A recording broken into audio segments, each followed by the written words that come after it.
In this video, I'm going to show you how to export your audio regions out of Logic and into a folder, which you can then upload to your assignments. Before you do that, you need to make sure that all of your regions are correctly named.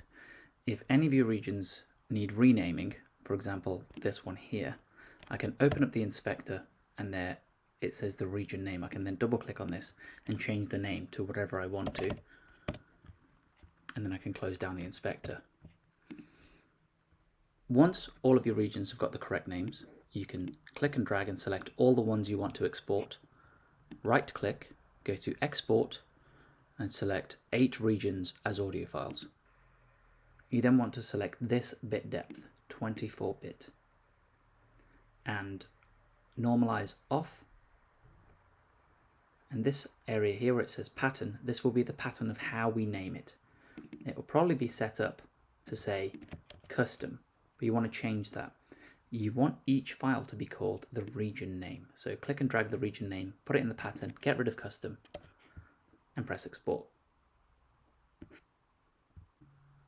And now it's going to export each one of those regions into that folder on your desktop. Don't trust that this process will be perfect. You must check your audio files, because I've known a few times where Logic hasn't done this correctly. So make sure you check your files before uploading them. Finally, you're going to have to go to your folder on your desktop, record an experiment, and you're going to have to right click and compress it. This will create a zip file which you can then upload to your assignment on Teams.